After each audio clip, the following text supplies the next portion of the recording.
Hello everyone, this is my ranunculus and I just finished the second skein and I wanted to show you what I do with a dropped stitch when I don't want to pull all the way back. You can obviously see that I've made it pretty far on this one, and then last night when I was finishing up I found this dropped stitch. Oh my goodness, it's right under the collar here and I cannot believe I dropped it. So I wanted to show you guys what I was going to do with it. You can see there's a couple of stitches that it's come away from here. So I just put a stitch marker on it for a second to make sure that I didn't have it fall any further. And then I'm going to take my needles here. I've just got a couple of DPNs that I'm going to work my stitch back up a little bit. So we're going to move this back around so that I can see what I'm doing. Here's our stitch, right?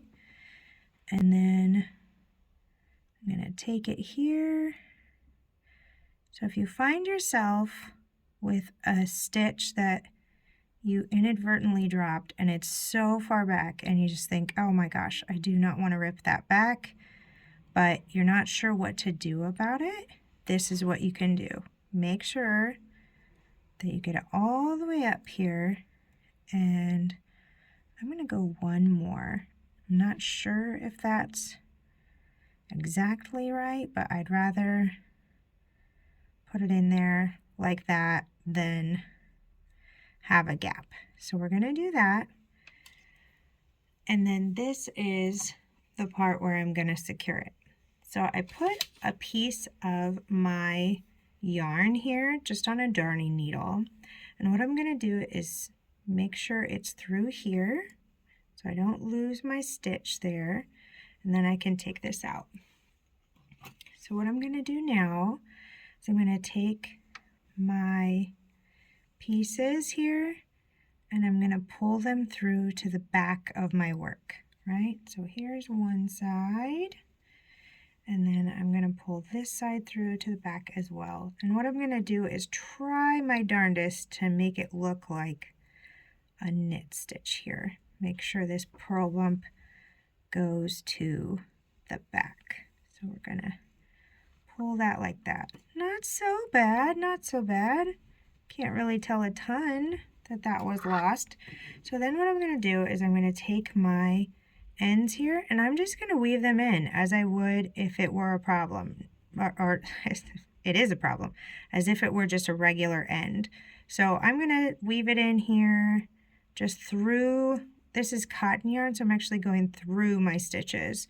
I don't need to go in between anything. I'm just going through the yarn here, just cutting through it, and then I'm going to get up to this rib and wrap it into that because I think that's a pretty seamless way to hide an end.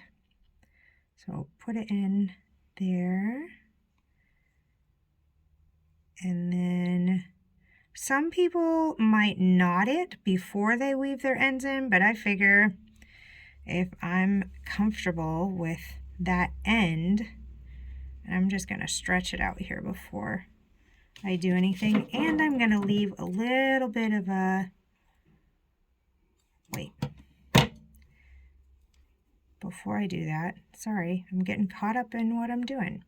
I'm going to weave it back down because that's what I normally do with how I would hide an end. I would pull on it and then I would pull it back down this way. Excuse me, as my puppy is eating in the next room. So if you hear a lot of smacking, that's what's going on right now. So we'll weave that through like that. And then I'm just going to do the same thing with this second end here. I'm going to take it like this. And this is a little trick I saw on a video that has really helped me. When you're threading your needle, instead of trying to like get the end in a place that makes it work, just take it here and press it up like that and then push it through like that.